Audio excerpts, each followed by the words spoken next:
August 1976. John Wayne is filming his final movie. He's dying of cancer. Nobody on set knows how bad it is. The director is pushing him. Take after take, day after day. Then, one afternoon, Wayne sees something that makes him stop mid-scene. What happens next will define how the world remembers John Wayne forever. Here is the story. The barn is hot. August in Carson City, Nevada. 100-degree heat. No air conditioning on a period set. John Wayne stands in the middle wearing a dark suit and vest. Sweat runs down his face. He's 69 years old. Stomach cancer. Stage 4. Most people would be in a hospital. Wayne is making a movie. The Shootist. One of his final films. His last, as it turns out. He's playing J.B. Brooks, a gunfighter dying of cancer. Life imitating art. Or maybe art imitating life. Either way, it hurts. Director Don Siegel calls cut for the 8th time. 8th take of the same scene. Wayne's been standing for 40 minutes. The pain in his stomach is constant now, sharp, like broken glass grinding with every breath. But he doesn't show it, doesn't complain, just waits for the next take. James Stewart stands across from him. Stewart is 68. Old friend. They've known each other since the 30s. Stewart is playing the doctor who tells Brooks he's dying. Ironic, because Wayne is actually dying. And nobody on this set except his doctor knows. Siegel is 63. Made his name directing Dirty Harry 5 years ago. Came from television.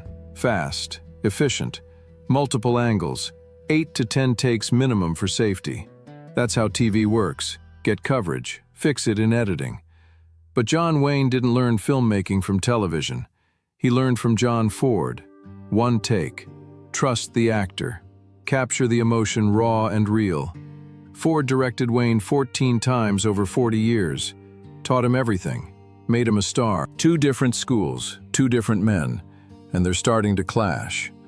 Before we continue, quick question for you.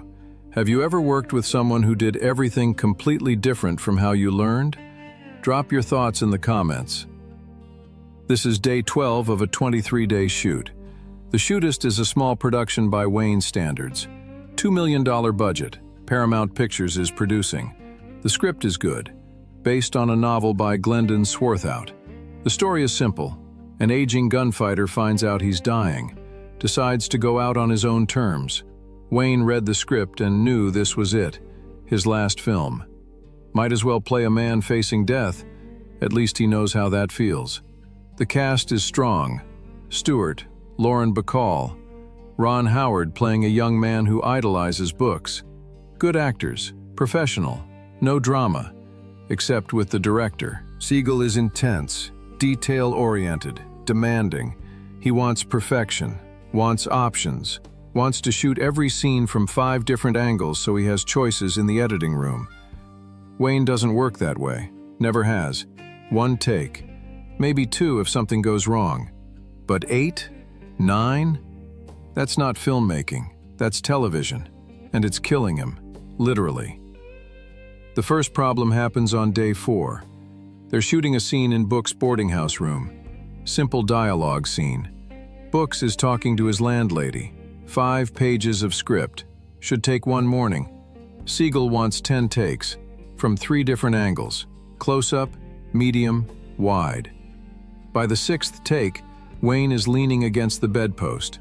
Not because the character needs support, because Wayne does. His legs are shaking. The pain in his stomach feels like someone's twisting a knife. But he doesn't say anything, just keeps going. Take after take. Ron Howard is watching from the corner. He's 22 years old. Started on the Andy Griffith Show when he was 6. Smart kid, observant. He can see something's wrong. Wayne's face is gray, breathing shallow. Between takes, Wayne's hands grip the bedpost so hard his knuckles turn white. After the 10th take, Siegel finally says, "Print it." Wayne walks to his trailer, doesn't talk to anyone, locks the door. Inside, there's an oxygen tank. His doctor made him bring it. Wayne sits down, puts the mask on, breathes, waits for the pain to ease. It doesn't. The second problem happens on day 8. They're filming outside. Books is walking down the main street. Background action, horses, wagons, extras. The shot requires Wayne to walk 50 yards while the camera tracks alongside him. Siegel wants 4 takes, different speeds, different expressions. Wayne does the first take, makes it halfway, stops, bends over, hand on his knee, trying to catch his breath. The crew freezes. Nobody moves. Nobody speaks. Siegel calls out from behind the camera. "Duke, you okay?" Wayne straightens up, waves him off. "Fine, let's go again." They do the take again. Wayne makes it to the end, barely. His face is pale, sweat soaking through his shirt despite the dry Nevada heat. Ron Howard is standing near the camera. He leans over to the script supervisor and whispers, "Is he sick?" Script supervisor doesn't answer, but her face says everything. After the third take, Wayne walks to his trailer without a word. Stays there for an hour. Siegel wants to keep shooting. The assistant director talks him out of it. "We can't push him like this." Siegel isn't happy, but he moves on to other shots. The third problem happens on day 11. They're shooting the scene where Books visits the doctor. The scene where Stewart's character tells him he's dying. 6 weeks to live, maybe less. It's a heavy scene, emotional. Wayne needs to show fear, anger, acceptance, all in 3 pages of dialogue. Stewart is struggling. His hearing isn't good anymore, hasn't been for years. He's missing his cues, starting his lines too early or too late, throwing off the rhythm. Siegel is getting frustrated. After the 5th take, he stops Stewart mid-scene. "Jimmy, you're coming in too early. Wait for Duke's line to finish." Stewart looks embarrassed. "I'm sorry, I didn't hear." "Then listen closer." Wayne's jaw tightens. He doesn't like the tone. Stewart is his friend, has been for 40 years. You don't talk to him like that. Wayne steps forward. "Don, he's doing his best. Let's just take it again." Siegel turns to Wayne. "Duke, we're burning daylight. I need Jimmy to hit his marks." "He will. Give him a minute." The set goes quiet. 50 crew members pretending to work while watching the tension between director and star. Siegel takes a breath, nods. "Okay, let's reset." They do the take again. Stewart nails it.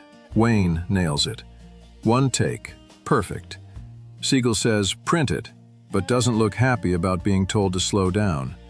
Wayne knows this isn't over, knows they're building to something, but he's too tired to care. Day 12. The barn scene.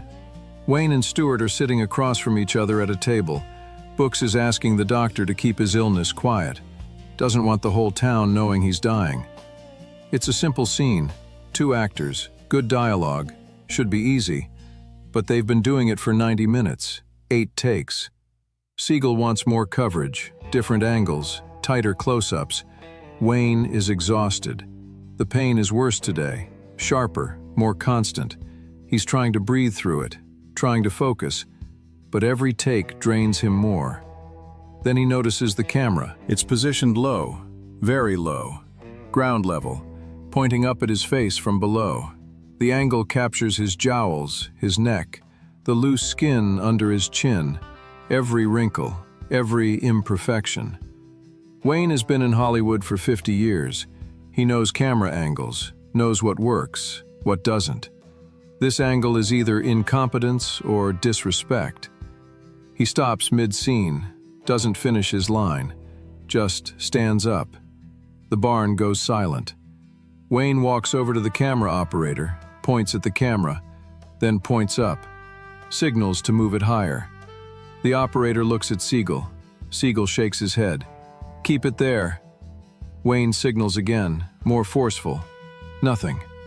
Then his voice, loud, cold, every syllable hard as stone. "Move the camera." Siegel walks over. He's trying to stay calm, professional. "Duke, this angle is..." Wayne cuts him off. "I don't care what you learned in television. You don't shoot John Wayne from the ground looking up. That's not filmmaking. That's embarrassment. Siegel's face hardens. It's an artistic choice. It's a bad choice. Move it, or I walk. The words hang in the air. 50 crew members frozen. Cameras still rolling. Nobody breathes. Wayne has never walked off a set in 50 years. Never. Everyone knows that. But they also know he means it. Siegel stares at him, calculating. This is John Wayne, the biggest star in Hollywood. Walk away and the movie dies. The studio loses everything. Siegel's career takes a hit. But it's more than that. Wayne isn't just protecting his vanity. He's protecting 50 years of carefully crafted presence. That face on screen means something to millions of people, represents something. Strength, integrity, honor. Shooting him from the dirt looking up destroys all of that. Siegel finally speaks, quietly. Move the camera. The operator adjusts the angle, higher, eye level, respectful. Wayne walks back to his mark, sits down across from Stewart, waits for action. Siegel calls, action. Wayne delivers the scene. Perfect. One take, no mistakes. Then he stands up and walks off the set without a word, straight to his trailer, locks the door. That evening, Ron Howard knocks on Wayne's trailer door. Mr. Wayne? Silence. Mr. Wayne, can I ask you something? The door opens. Wayne is sitting inside, still in costume, oxygen mask hanging around his neck. He looks exhausted, older than 69. What? Ron steps inside, nervous. Why did you get so angry about the camera?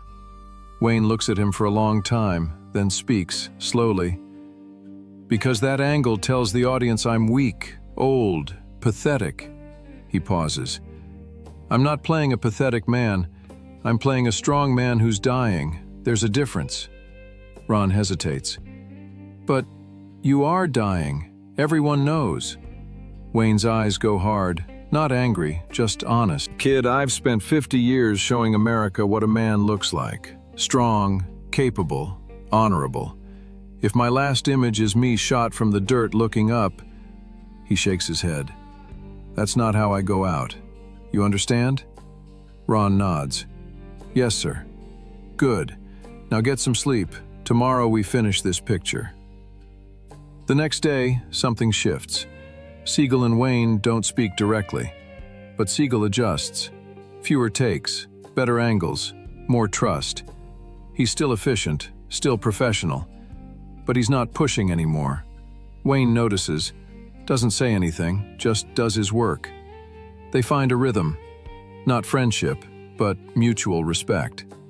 2 weeks later, they wrap production. Last day, last shot. Wayne delivers his final line on camera. The crew applauds, long and loud. Wayne takes off his hat, nods, walks to his trailer. Siegel approaches him at the wrap party that night, stands there holding a beer, awkward. Duke, I'm sorry about the camera angle. I didn't understand. Wayne looks at him, face unreadable. Then he speaks. You're a good director, Don. You just don't know cowboys yet. Pause. We don't look up from the dirt. We die standing. Siegel nods slowly. I'll remember that. They shake hands, firm, professional. Not friends, but not enemies either.